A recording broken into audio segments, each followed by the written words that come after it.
This is problem 9-39.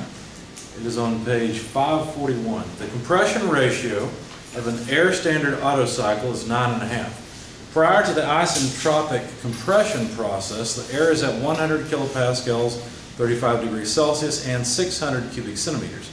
The temperature at the end of the isentropic expansion process is 800 Kelvin. Using specific heat values at room temperature, determine highest temperature and pressure in the cycle, amount of heat transferred into the cycle in kilojoules, thermal efficiency, and the mean effective pressure. Okay, so let's jot down what was given. The compression ratio is 9.5. Let's see. You know what? While we're at it, let's go ahead and make a TS and PV diagram for this thing. So here's our TS diagram, put the PV diagram down here. Okay, so let's put temperature. Let's see. Let's just go ahead and put the temperature in Kelvin. Are we in metric units? Mm-hmm. Yeah, we're metric. So Kelvin, and the entropy. We'll use specific entropy, so it's kilojoules per kilogram per Kelvin. The pressure we'll put in kilopascals, and the volume. They've given us cubic centimeters here, but I'd rather have cubic meters. So we'll have to convert some of what they've given us, but we'll take care of that in just a minute. Now we need the standard cycle diagrams. So this is the part where you really begin to see whether you've done what I told you should do. Do you have a tab where you can go right to the Otto cycle? You should. If you don't, you need to buy some tabs. It'll save you a lot of time. Okay, so you need the page number for the PV and TS diagrams for the Otto cycle. Okay. Now, if you have them memorized, you don't need that pages so much. But if you don't, then you need it. So the TS diagram looks something like this. The PV diagram looks something like this. Okay, now, state 1 is here. State 2 is here, state 3, and state 4. Okay. On the TS diagram, state 1 begins here, 2 is here, 3, and then 4. Now you're looking at your cycle diagrams. What process between what two states is heat transferred into the system? What are the two state numbers? 2 and 3. 2 and 3, that's right. Is it here, or is it here? The answer is yes. Yes. It's both, right? It's the same thing. The TS diagram, the process from state 2 to state 3 is here. Here it's, in the PV, it's here. It's just a different place, but that's okay. It's the same process, okay? Heat transfer out occurs between 1 and 4, so we'll go ahead and put that there. Now they gave us some information. They told us, how did they put it to us? They said, prior to the isentropic compression, where's the isentropic compression process? Where's that? That is 1 to 2. 1 to 2. Does it make sense that that's the isentropic? Yeah, sure, right? The entropy of state 1 and state 2 are the same. They're on a vertical line. The entropy of state 1 and state 2 are the same on this diagram. It's just that we're not showing entropy here. We could do something like this. We could say S equals constant. This is a line of constant entropy. That's fine. We could do that. Well, speaking of which, this process from state 2 to 3, that heat addition process, is a process that occurs at a constant some property. What property should I insert there? What should I say is constant for this process from state 2 to 3? You can see it on the PV diagram. Pressure. That's Is volume. it pressure? It's the volume, right? Look, the volume's the same. Okay, the pressure increases, but the volumes. So this is a line of constant volume. So is this one. And let's see, 3 to 4. Well, that's a constant entropy process as well. It's important to know this. You may even want to add some of these notes to the diagram. Now, this is the ideal cycle. We can talk about things that are non-ideal. In other words, that have some isentropic efficiency, where it's not completely reversible. It's not, you know, it's not perfect, but it's okay. All right. So they gave us some information. They told us some temperatures and pressures.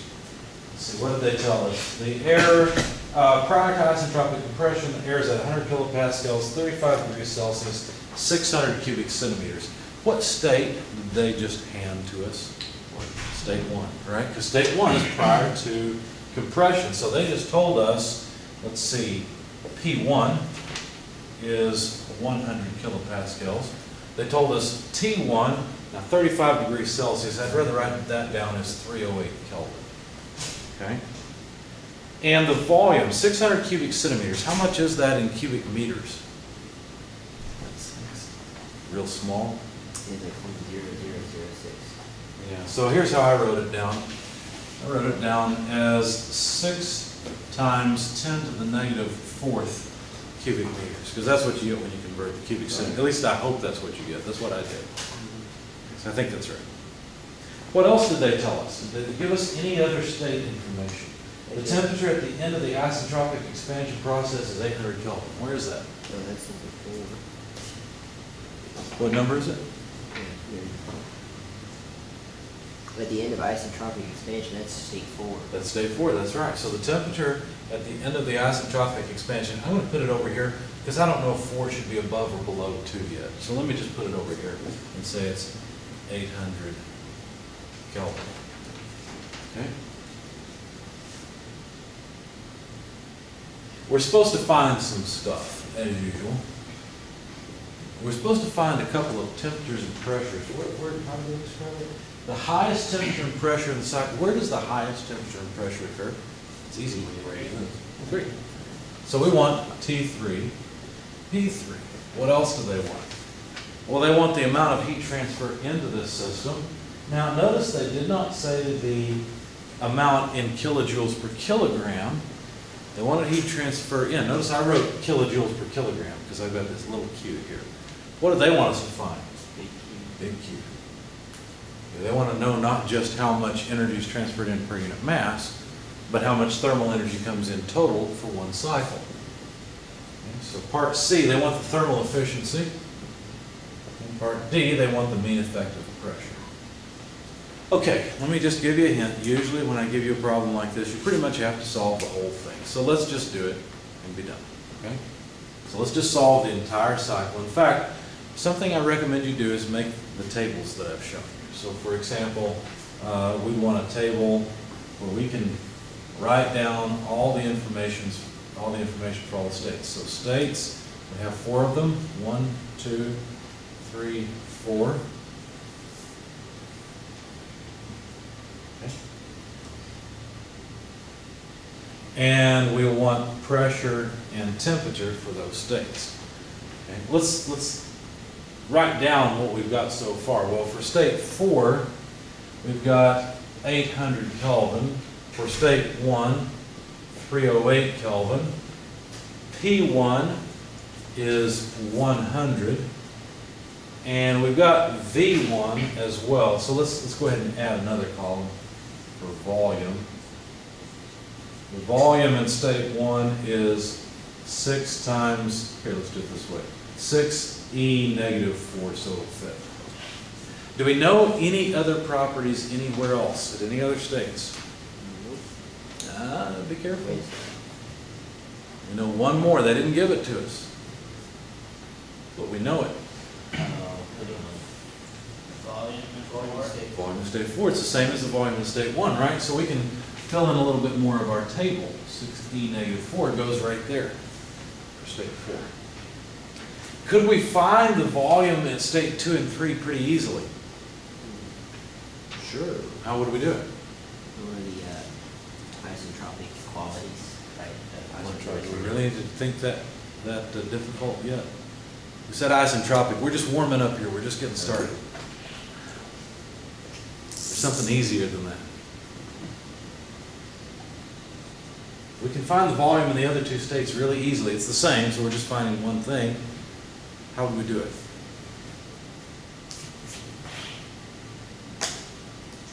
What is it that relates the volumes in the states to each other? I'm not sure which piece we're on, but I've got E2, V2 over T2 is equal to V1, V1 over T1.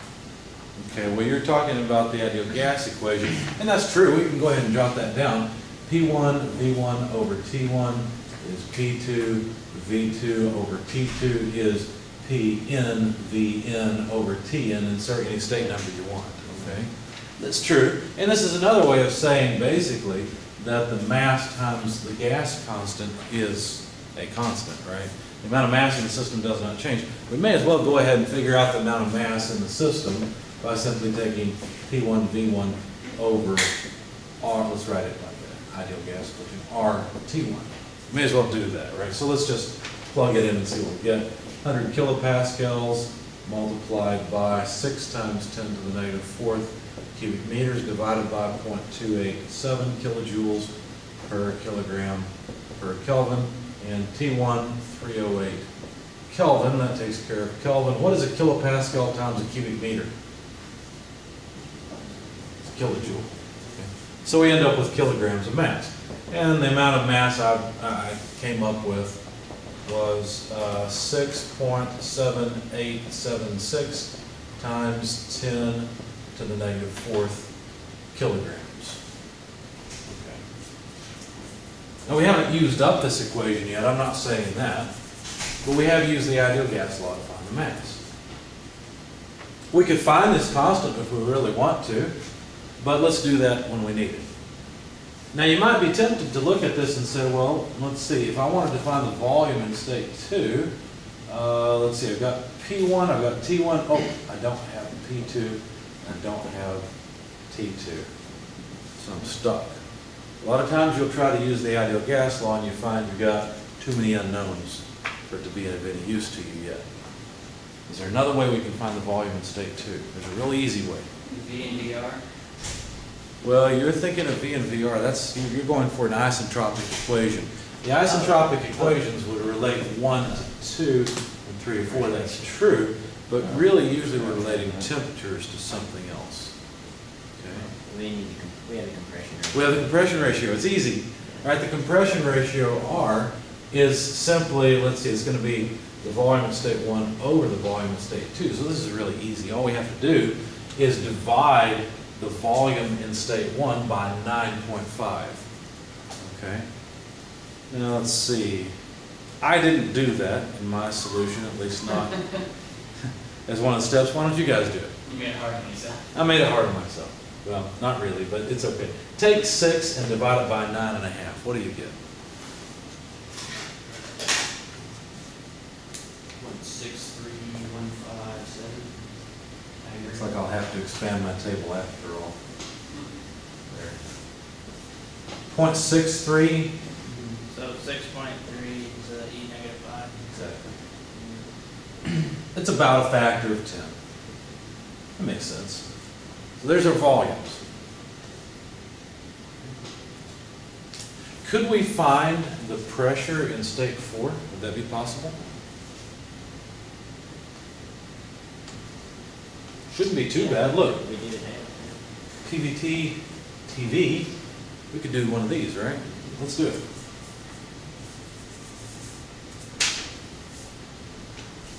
Okay. Now, I don't know how we want to go. We could say this is probably easiest, MR, and it's equal to P4 V4 over T4. Notice that V1 and V4 are the same anyway. So it's no longer the center, but you know, at least we've got a relationship here. So if we want P4, it's simply P1 P4 over T1. Right? So actually we could have done this from the beginning as well. So P1 is 100 kilopascals, T4 is 800, and T1 is 308. I won't write the Kelvin in because it's just going to cancel off anyway. Okay. So what is the pressure in state 4? I didn't write that one down either. Why don't you guys plug in your calculator and see what you get.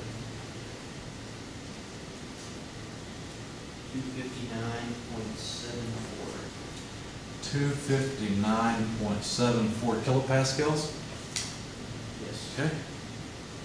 All right, that makes sense. So what we've done so far is all the easy stuff. Right? We've used the compression ratio, we've used the ideal gas law. This is the easy stuff so far. Okay? Now let's get into what you guys wanted to do at the very beginning. You wanted to calculate, for example, the temperature in a state that is isentropically related to states we already know. That was good. That was really good. Now you guys were thinking of PRs and VRs, and that's all well and good if we're going to take into account the variation in heat capacity with temperature. But they told us to use heat capacity at room temperature. In other words, constant. So what equation should we use? What isentropic equation should we use in order to relate the states together? Let's try T1 over T2 equals V2 over V1 to the K minus 1. Sounds like a good equation to choose. Why would that be a good equation to use? We have all the volumes. Not all the stuff we need, right? We've got all the volumes. And notice I wrote it down this way, T1 over T2, but you can simply exchange these two. You want to exchange them everywhere. It's the same thing, right? It's any arbitrary state. So T2 is T1. What is V1 over V2? It's a compression. That's just our compression ratio. So R to the K minus 1. I guess RK is going to enjoy this because we use R and K so often. So anyway, T1 is 308 Kelvin. R is 9.5. K, what is the ratio of heat capacities for air at room temperature? You don't have to look it up. I'll tell you if you don't remember. 105. No, you're thinking of the heat capacity, and that's 1.005. That's CP. You're almost there. 1.4. It is 1.4. So 1.4 less 1. Turns out the heat capacity of nitrogen is essentially the same thing, which makes sense because air is essentially nitrogen. Okay. All right, so if we plug all of this into your calculator, you'll find the temperature of T2. That comes out to 757.95 Kelvin. Okay. Now, if we'd like to find the temperature in state 3, how can we do that? Same way, right? It's simple. If we want the temperature in state 3, can I just do this? Can I just replace the 2 state with the 3 state? Will that work? We always did it. You moved it, or you moved it around. Like, so you need to use the 2.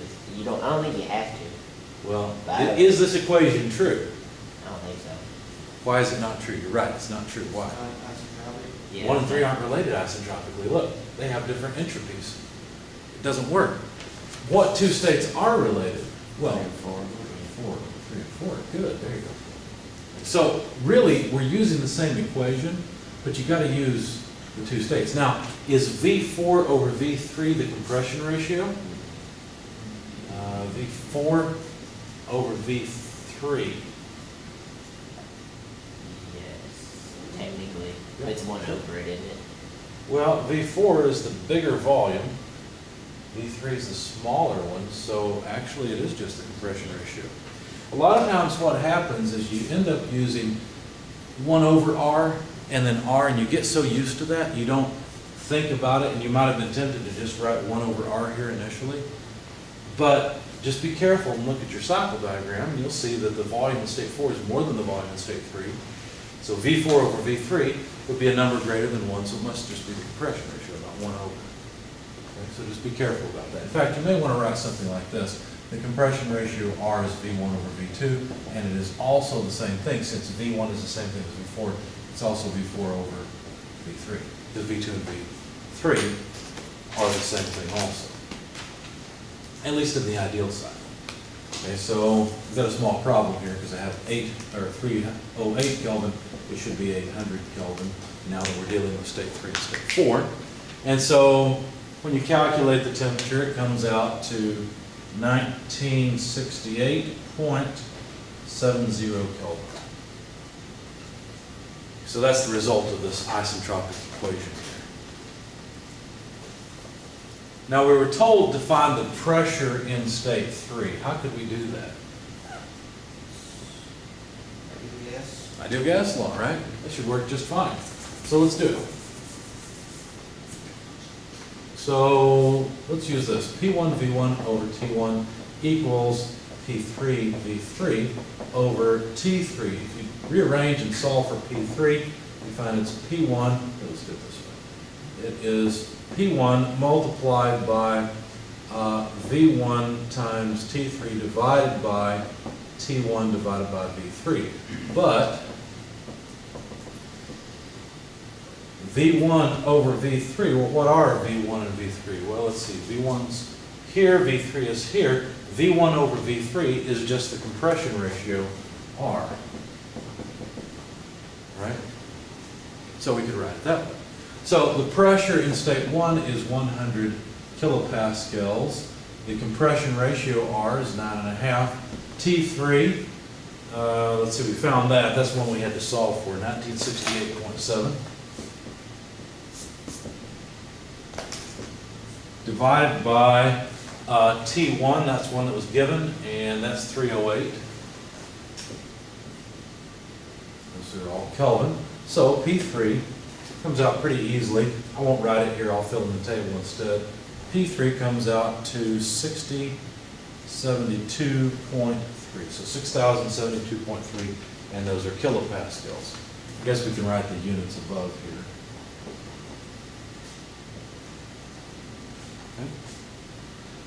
P2 is the last one that we need.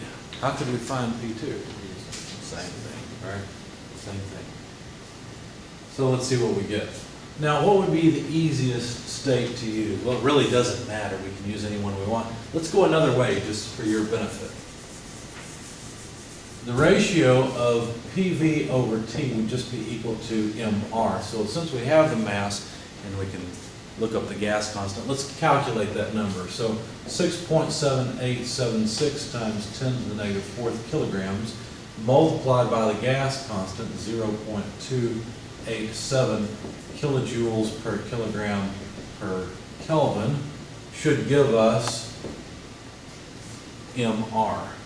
Okay, or give us this constant. So plug that into your calculator. What do we get for this number?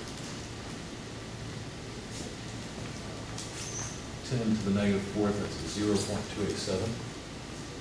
1.948, 10 to the negative fourth. And the units would be kilojoules, kilojoules per Kelvin. Okay? All right. Now, let's just call this the constant C, because that's really what it is, just a constant. Okay? We'd like to find the pressure in state 2, so that would be equal to T2 over V2 multiplied by the constant we have. Right? We don't really have to use any of the other states. So this would be, let's see, T2 is 757.95 Kelvin. V2 is, I know we've got a little bit of round off here, but that's okay.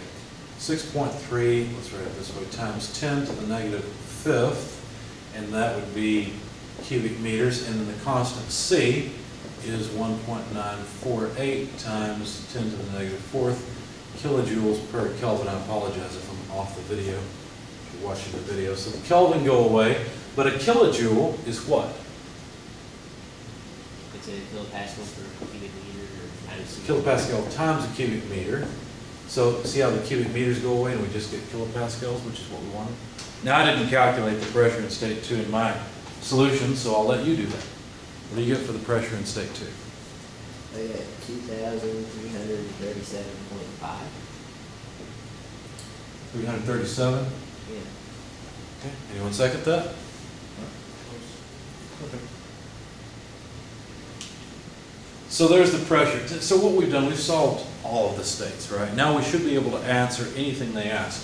The reason they gave us this is they wanted us to go through and solve the states. That's really what they wanted, and why they gave us the question in front of. How are we going to find Qn now? Drop the video right about there. How will we find Qn? That's the next challenge.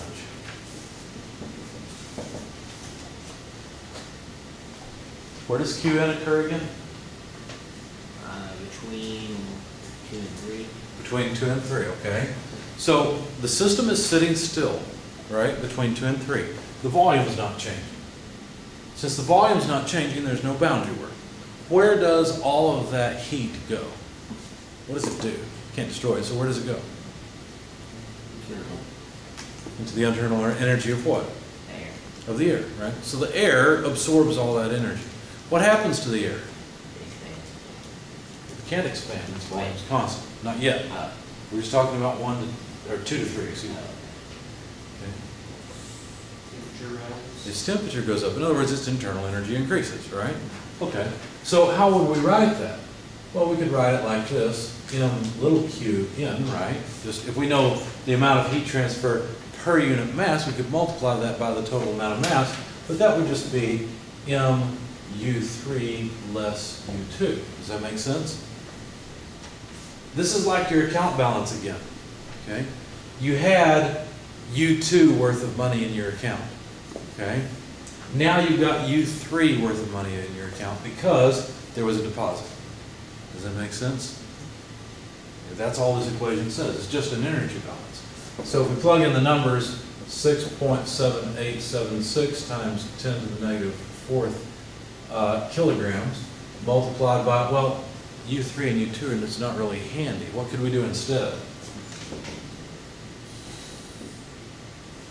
CV delta T. Good, it's CV delta T. Why is it CV and not CP? Constant volume. If it's U. Because it goes with U. It is constant volume in this case, you're right, and fundamentally that's why. But because we've got a delta U, we use CV. When we have a delta H, we use CP. All right, so CV, I guess I actually need that, for air is 0.781, I think, if I remember right. Yeah. 718, right backwards. 718 kilojoules per kilogram per Kelvin.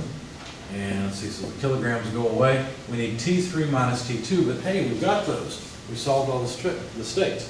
So this is 1968.7 less 757.95. That's my video mark, so I don't go off.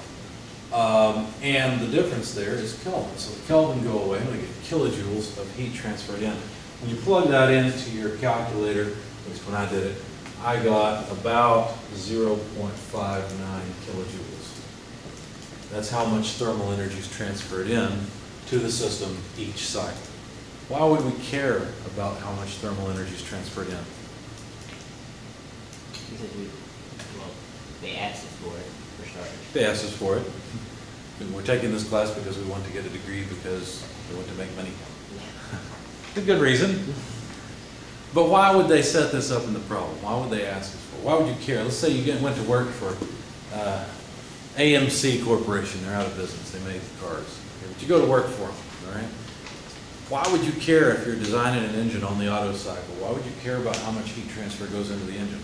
Yeah, how much fuel you need. Yeah. How much fuel to use, right? So that QN, you got to pay for it. That's why you care about it, right? It's cost something.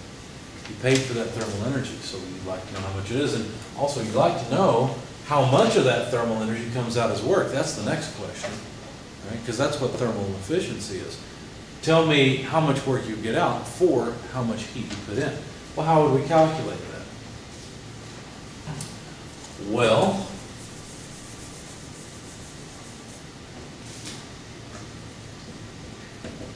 how about like this? We can do it that way. It's the same thing as how much work you produce divided by QN. They're the same thing. But since we've already got QN, maybe we can get Q out, right? In fact, I won't help you as much. You tell me, what's the equation for Q out? It'll ultimately be based on a temperature difference. So how do we do this? Yeah, it'd be based on the temperature. It'd be the same thing. The temperature difference would be 4 and 1 though. Okay, so what do I write?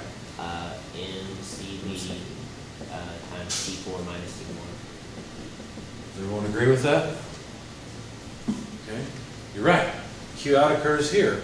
And what happens is there's a withdrawal that decreases the account balance. Okay. Now this came from MU4 minus U1. Everybody see that as well? Okay, that's where it came from. All right, so I won't punish you with another calculation here. This comes out to 0.24 kilojoules. You can see where it comes from. It's simple now. Okay. So now we can calculate the thermal efficiency. So the thermal efficiency, 1 minus, should be 0.24 over 0.59. When I did that, I got 59.3%. There's another way we could have done this. What's the other way we can do this? We've done it with the auto cycle. Auto cycle efficiency. Will that be correct this time? Okay, let's write down the equation. The thermal efficiency of the auto cycle is 1 minus 1 over R. Is it to the K minus 1 or K? I can never remember. K minus. I think it's K minus 1. Should be in the summary at the end of chapter 9. Just the auto cycle thermal efficiency. K minus 1. All right. So 1 minus 1 over R is just the compression ratio, 9.5. K is 1.4. So if we subtract 1 from 1.4, there's our equation. So plug that in your calculator. I didn't do this either on my sheet. I went with 1 minus Q out over Q in. See what we get.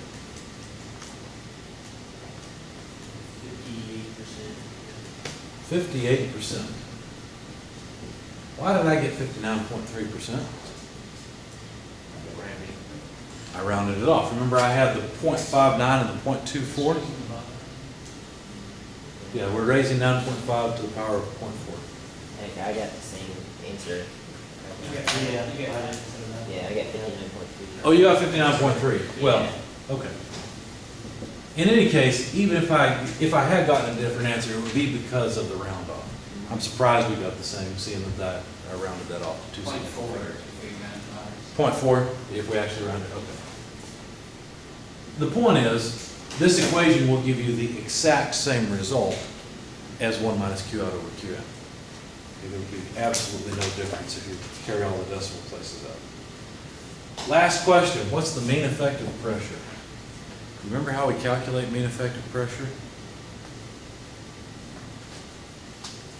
Sounds like a summation. Network over. It's at the end of chapter 9.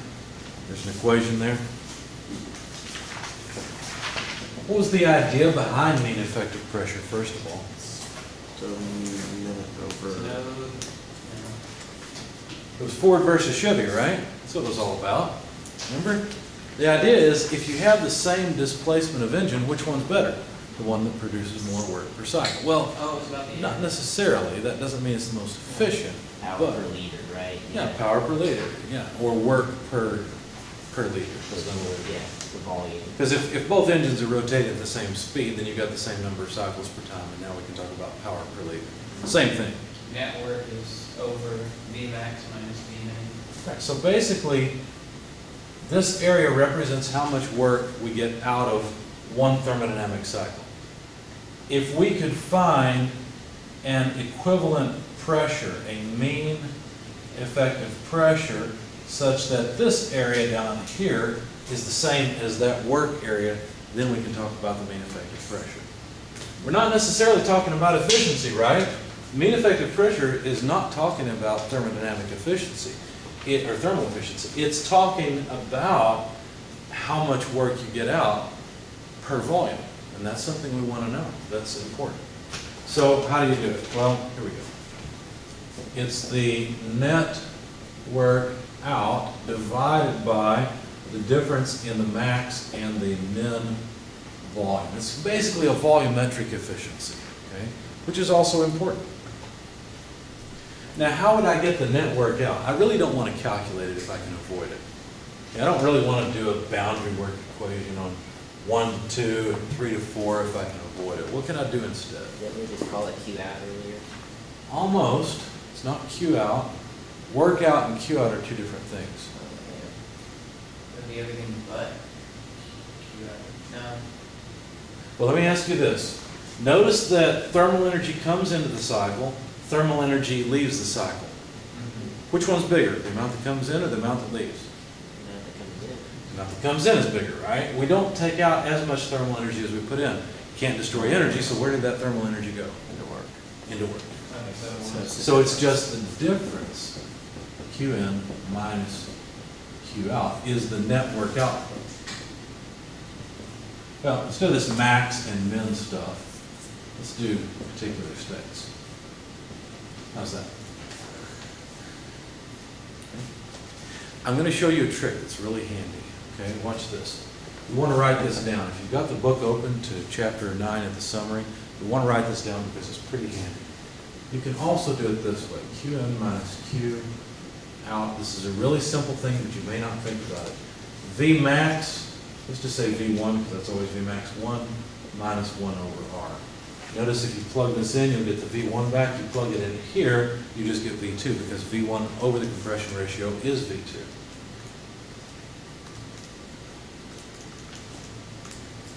I'll show you one more thing that's handy. Are you ready? No, Qn minus Q. You're not ready? no, I gotta write this down. Okay, go ahead. Okay. Thank you. Yeah, no problem.